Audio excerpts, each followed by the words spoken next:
I love this blue box. It looks super cool. And can you see that little thing in there? Now? Yeah. Yeah? Okay. I don't know why it's not the full thing, but at least that there's a sticker in there on how to use the product and what it does. I love it.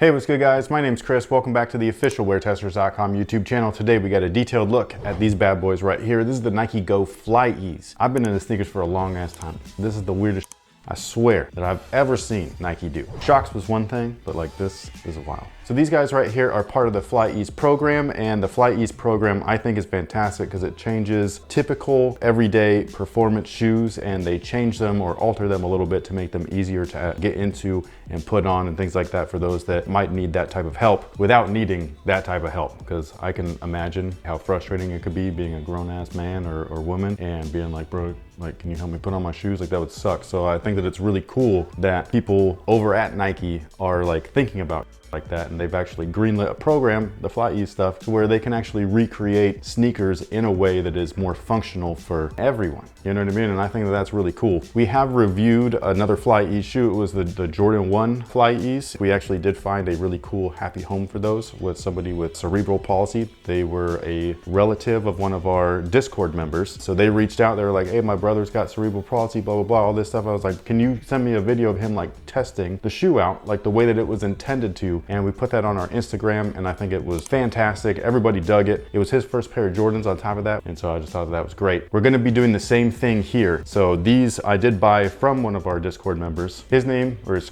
screen name, is Red Marshall, so big thank you to you. He actually got early access to these. He grabbed a couple of pairs, and then he sold one to me for retail, which I greatly appreciate. And what I'm gonna do when I'm done with this review is I'm gonna go back into the Discord and be like, hey, does any of you guys know anyone with a disability that needs something like this, that wears this size, because we would like to gift them this pair of shoes. Now, as far as the shoes go, I have seen something like this before. It just wasn't exactly like this, and I saw it on ads on Instagram. I really tried to find, and I don't know how to type it into Google what I saw on the gram, right? So it was like a shoe with a back that folded so that you can slide your foot into the shoe. But every time I search heel slide shoe or this, that, or the other that has like heel, shoe, slip on and all that stuff, I get sandals. I've seen that. It's where the back completely collapses like an accordion. Yes, and you just slide right in. So this is a little bit different because these are on an actual, this is the part where I'm like, what the fuck, who thought of this? This is weird, but it's cool too because it works. I do question its longevity, like of the product, but as long as they're able to make these things not just affordable, but also attainable for everyone, Nike.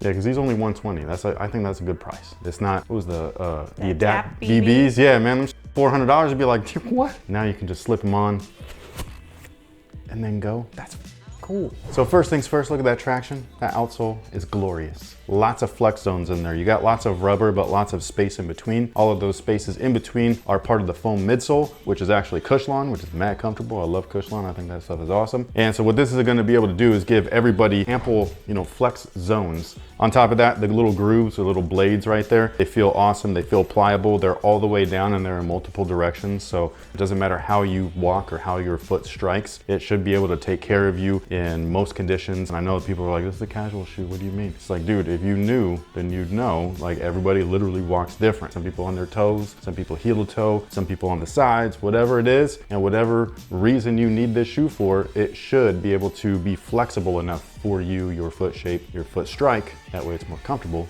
for you to go. Simple as that. Now the midsole, like I was saying, is Cushlon. They're in two different areas. So this front half right here is the Cushlon section, and it's this little white section right here. This wedge is a little bit firmer, so that's not Cushlon. That feels like a regular EVA, what Nike calls Phylon. And then the insides right there, that little midsole that you can see poking out, that's also Cushlon. So that seems like it's like molded into the front area, which is really weird. It looks like it's one piece of foam. So that tooling tray or that tooling mold, I'd really like to see it because it would look not like a shoe. It's just very strange. It's the weirdest thing I've ever seen. The insole itself is ortholite, but it is fixed into the midsole area of the shoe, the part that pops out, so you cannot remove it. I don't know if that's gonna be a bad thing for some people. I don't know if everybody uses orthotics and things like that, but if you do, just keep that in mind. Although an orthotic probably wouldn't work with something that this is how you got to take it off, it would probably pop out and all of that. So that's just the way it is. This shoe might not be for an orthotic. I think a regular Flyease model with the zippers and the Velcro straps and stuff like that, I think that type of shoe would be a little bit better if you do happen to wear orthotics. The upper is probably the weirdest part, and it's not this part of the upper, it's this thing right here, but I'll talk about that last just because I want to get all the rest of this stuff out of the way. But basically we have a neoprene sock-like upper right here. It feels very similar to like a Huarache, like the underlay of all of the overlay leathers. So I really like that. It feels super comfortable on foot. It's also very breathable. You got lots of open-celled mesh right there. And then you have kind of a Huarache style bungee. It's very cool. Like if you are part of, I don't know what to call it, but like a sneaker world, you know what I mean? Like if you've been into shoes for a long ass time is what I'm trying to say. If you could see some of the lineage of past stuff that Nike has done. There's evolution there, which I think is great. And so I can see a little bit of Nike lineage in this. It's not so jarring just because I can pick and point and be like, oh, that reminds me of this Nike or that Nike. Now, again, the part that's really weird is just the way that the whole thing works. This band right here is completely,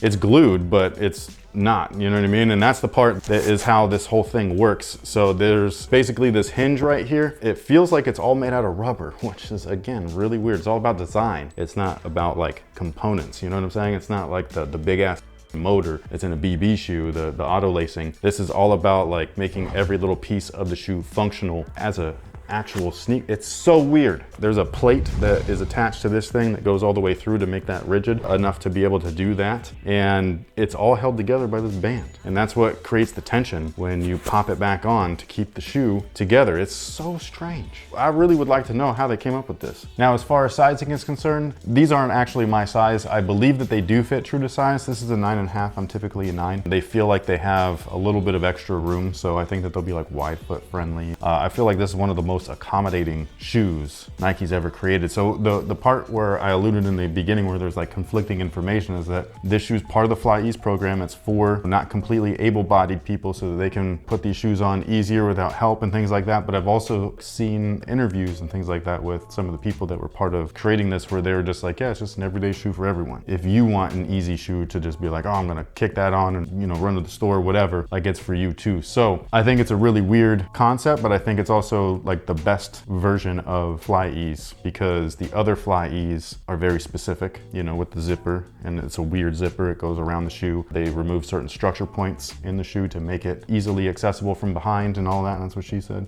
And yeah, so just getting that out there real quick. But this one really feels like it's an everyone shoe. And I think that that's really important because almost nothing is truly inclusive. And it's not even by intent, it just happens, you know what I mean? But this was intended for everyone. And this is why I'm going to recommend a certain dock.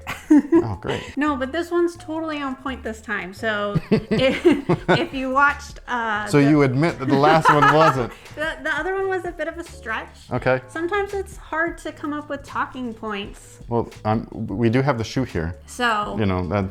But come on, guys, the Reebok question? Are gorgeous. I don't want to dump on them all the time. I think that's what they're here for. Maybe. I'm just saying. So on Netflix right now, there's a doc called Crip Camp. And oh yeah, that was actually really cool. Yeah, they put in a lot of home footage, but when they get down to the heart of the matter, which was just how long it took America to be inclusive to people with disabilities. Mm-hmm. Like they started working on this in 1972, 1973. The doc? Yes, that's where all the home footage is from. They were making this doc back then? Yeah, they were just kind of like, hey, let's give everybody cameras and film. But there was this group of people who were just like, hey, we deserve rights too. And so anyways, they like teamed together and were like, we're gonna get rights. And it took them all the way into the 90s. And I was just like, wait, we haven't always had ramps and that's the toilets. Like I think it's real funny because I used to work in an industry where we'd have to fix things to make it more accommodating for everyone. Some people would just get irritated. Like, oh, why do I gotta build this like this and stupid codes and this, that, and the other? I'm just like, well, yeah, it must be nice to be able to just walk and, you know, tra-la-la everywhere. And they had a woman in there who, she was able-bodied because a lot of the people who were at the camp from the beginning was because of cerebral palsy and polio. But then later on, there's this woman who was just like, no, I was an able-bodied person until I was 23. I got hit, I think she got hit by a bus. And oh then, my God. Yeah, she was a mother and all of a sudden she had to like relearn her life in a wheelchair and realize that the world was not built for how her new life was. That's the thing that I think is really interesting, because I'm all for equality for everybody. And I always find it real weird how there's some just dill holes in the world that go out of their way to like be like to try and stop equality for everybody. And it's just like, bro, it doesn't take anything away from you. It adds value to other people's lives. And so I just find it very strange that there are people that go out of their way to make sure that certain laws try not to happen. Or I don't want to give away the whole doc, but that was crazy. part of it too. They got stuff approved for them, but then nobody was actually reinforcing the approvals. Codes. Yeah. But anyways, I think that these are fantastic. The only problem is accessibility right now. I think that that's the game that Nike is very good at playing that nobody else is really with. Obviously, unless you're profiting off it.